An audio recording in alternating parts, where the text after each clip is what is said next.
時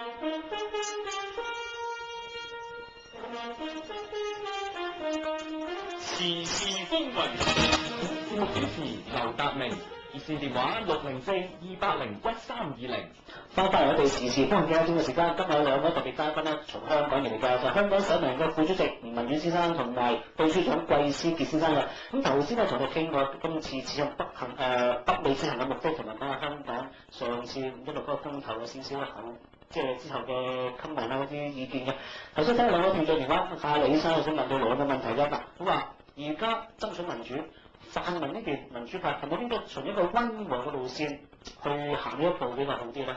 喂，李生問題一定答晒嘅，但係有其中一個意見咧，我想答咗先就係，我諗人人投手一片天，唔好將自己個價值加晒俾其他人。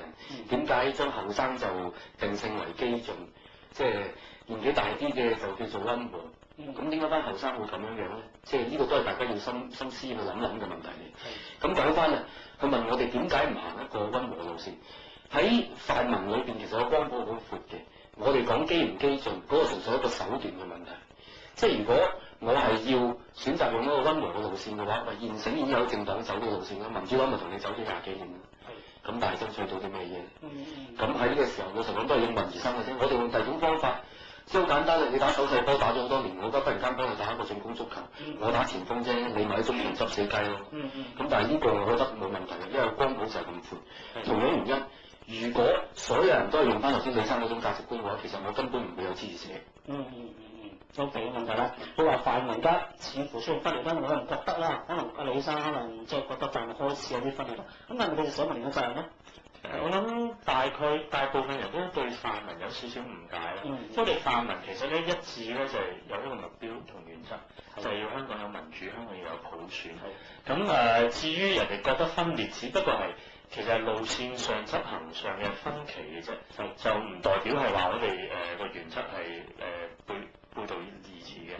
咁但係再講翻啦，點解今次尤其5區公投或者政改方案之後咧，係啦，就啲人會覺得好似而家泛民分裂晒啦。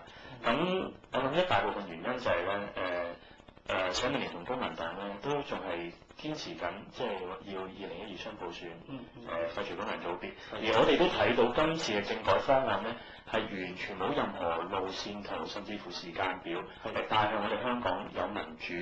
但係正成個過程之中咧，民主黨咧就俾我哋嘅感覺咧，就好似有少少密室政治咁樣啦。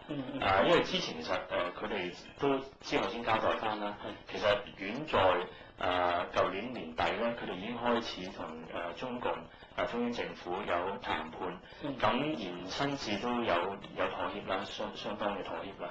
但係成個過程之中咧，民主黨都冇同我哋其他泛民主派嘅盟友有正式嘅交代過，直至到佢哋投完政改方案嘅贊成票之後，之前冇同你傾過嗰個會，完全冇個方案出嚟。係啦，咁所以你睇到人哋可能佢哋會俾到人感覺就係即係唔夠老實啦。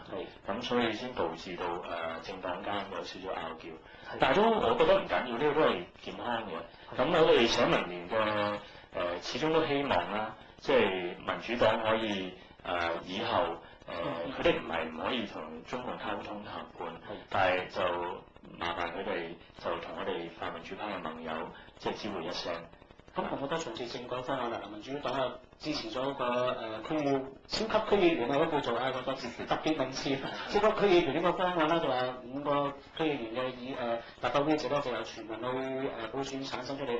福文就話好激動啦，就話民主黨出賣香港人，咩領袖是吸幣？梗係激動啦！佢話佢用呢個終極達至1人2票嘅所謂叫公平，大佬你整個咁嘅超級區議會立法會議席出嚟，嗰個所謂1人2票就有330萬登記選民可以投多1票呢幾席。你有冇諗過其他功能組別？你好似旅遊界幾十票就有1席。商界1人只要你係嗰幾個商會自己傾掂數，邊個係總商會主席就差唔多已經等於做埋立法會議員。咁樣嘅1人2票，你要同佢傾接手一個方案，某程度上喺我哋嘅角度睇，你就變相喺度幫緊政府同幫中央，就將呢個功能組別合理化。但係你跟住就出口同一啲即係可能佢唔係睇得咁透徹嘅人講就係我爭取到一人兩票，因為一人兩票係呃我啊嘛。同埋大部分人有啲誤解啦，俾佢誤導咗就係話，喂呢個超級區議員有成幾十萬人選佢喎，好有代表性喎。但係其實你計翻數嚟講，應該調翻轉喎。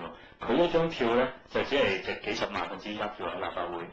但係調翻轉頭，好似話工商界、旅遊界，佢哋幾十分之一。所以個含金量爭好遠。嗱，OK，好多電話打下想同你兩位傾下偈，不過問多個問題先。嗱，呢一次嚟講咧，就同民主黨有少少即係唔係拗咗，將來同民主黨仲有冇合作嘅空間咧？想問你。如果大家都係向住雙普選出發嘅話，當然就有合作空間啦。我頭先講咗咧，即係泛民主派嘅光譜好闊嘅。我哋選擇咗一條路線，或者我哋選擇咗一種抗爭手段，佢哋選擇咗另外一啲方法，當然都冇問題。但係正如頭先梅院講，我哋搞呢個5區公投，我哋之前喺泛合會即係泛民主派協調會裏邊，我哋未出街講嘢，會議裏邊同所有泛民嘅盟友講咗。你唔支持，或者你支持，即係正如華叔開始都掟個方案出嚟，後尾唔支持，唔緊要，起碼我哋冇密室作業啦，我哋講到俾大家支持。但係到翻嚟，原來佢舊年12月已經表示，喂，我想同中央傾下。你呢啲咁嘅咁緊要嘅資訊，你冇同泛民主派裏邊嘅其他成員講，包括佢連同終極普選聯其他嘅盟友都冇講。咁跟住你指責我哋謾罵佢，我覺得似乎佢哋唔老實咯。OK，聽下聽眾電話，聽下胡小姐電話啊，胡小姐你好。胡小姐，胡小姐，你就等我。首先多謝你哋爭取民主啦，爭取個民生嗰方面啦。我覺得你哋要推進下呢個政府咧，佢近期推出嗰啲屋係好有大問題。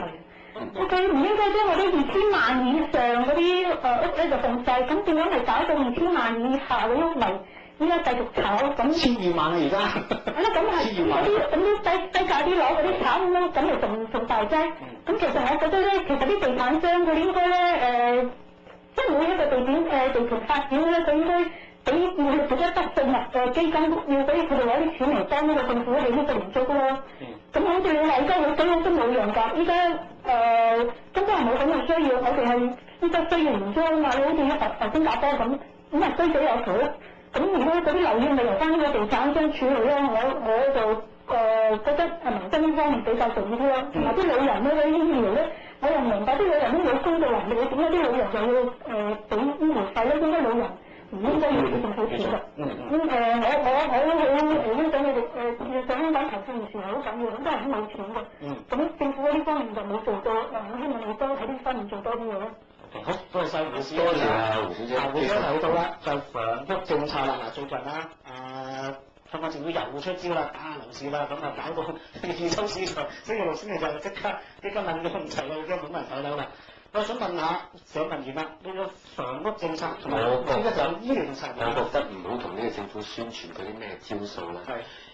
回歸咗之後，呢個香港政府其實做嘅所有唔同政策範疇嘅招數咧，都係掩眼法，都係變魔術，少收少。你而家講緊佢針對咩地產商咩幾多樓？喂，最大嘅問題係你而家政府嗰邊嘅政策就唔再起居屋，唔再起公屋啊嘛。個問題喺呢度啊嘛。我就算叫唔叫地產商預留錢冇用㗎，政府話唔起，地產商出錢起都冇用，政府都唔做。呢個先係問題。所以你講嘅話好多弱勢社群，包括老人家好似又冇乜醫療津貼啊，合資格嘅學生又唔夠學位升大學啊。我哋舉個例子最簡單啫，你為咗要幫翻地產商，同埋你為咗因為中央喜歡有咁嘅工程，你起條高鐵600幾億，呢條高鐵係點嘅咧？根據基本法，你唔能夠一地兩檢啊，因為根據基本法就係我哋一國兩制，港人治港，高度自治。所謂檢驗檢疫咧，呢啲就係所謂嘅執法行為咧，係唔能夠擺喺香港做嘅。即係話我去到邊境咧，呢架車一定要停嘅。代表咩咧？我呢架車最多係快幾分鐘，去到邊境我又要停。咁好啦，我想問大家個問題。你好心急某啲地方嘅，你梗係搭飛機啦。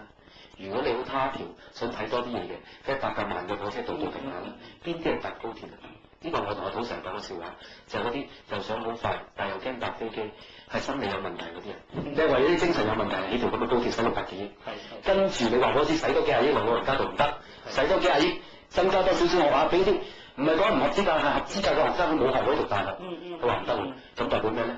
冇辦法，我哋做唔到啲咩，因為依家呢個議會根本唔公道。OK，繼續聽李生電話，好多電話等緊啊！李生你好，你都唔好意思，我再講啦，先大家唔得話啊。我想同我個嘉賓出嚟嘅演講，好，仲得啦嚇。呢個中央堅決嚟證明港同盟喺選舉大獲全國民主用一大徒地，對而家民主同票數多過你哋民主派票嗰度。咁好似啊，你證明喺呢個人即係話入面嚟發表文章，佢如果宣到一大徒地，咁點解你呢個叫民主政策有冇諗下就演變過嚟嗰個效果點樣？就行入去呢個你激進路線同中央政府嘅鬥。你諗下，你知唔知做香港係定乜嘅咧？你得咁多條聯合運動去施壓人權，得以後嘅都冇，靠單佢哋叫民主個嘈喧巴閉就可以咁可以嗰幾種嘅結構啫，冇可能。因為佢就好似民主派咁樣。咁個鬼喎，即係唔夠嘅。我見到咧先開始啊嘛，你睇下前幾年民主派資料流失咗幾多咧？由開始到而家計算啦，你有冇總結過經驗啊 ？OK， 好，多謝晒李生，再補充呢個問題啦。李生講到舊一年嘅事啦，港同盟，哇個年代都好長啦，20年前大勝民建聯嘅，但係而家好似啲立法會議席好似俾建制派超越出民主派，當然啦。嗰時唔關你哋事，我寫文件啦。咁你點睇咧？好簡單啫，個制度唔公平，跟住中央啲資源全部傾瀉曬喺民建聯。你睇緊民建聯，唔好話中央俾佢嘅資助，淨係香港籌款一年籌8000萬。你民主黨幾叻就同佢做地方工作，鬥搞蛇宴點夠搞啫？咁所以民黨再用咗20幾年方法去搞咩蛇宴啊、旅行團，同人哋爭咯。咁我哋用第二個方法。李生正正指出，即係民主黨唔係你有20年，佢有例子係正正民主20年之後，即係外國嗰啲咁犀利嘅勢力，譬如美國佬兵分壓力，中央都唔掂。個大佬啊，正正就係8964，跟住外國勢力聯手去封鎖你中國，先有少少改變嘅。我哋依家只不過喺香港議事堂掟一條香蕉鬧兩句啫，有幾激進啊？就好似講香蕉啊，即刻爭取翻個金。多謝你，你就有睇咯。我見喎，好似民建聯呢個崩啊，好奇怪喎。嗰啲話唔緊要，最緊要個結果係嘛？冇所謂。即係點解咧？我哋唔掟嗰條蕉咧，原本民建聯、民主黨都支持嘅。掟條蕉咧，即係大家就諗啦，點解呢班人要掟蕉咧？咁啊，跟住咪全部咪報道咯。焦點集中之後，發覺哇，原來話加錢俾3個金，原來佢陰招就係我要做做呢個資產審查。結果原來好多都係收攞唔翻錢，仲少咗。後尾取消翻啦。咁如果我哋唔掟呢條蕉，你哋淨係聽少少，咁咪中咗伏咯。OK，嗱，今年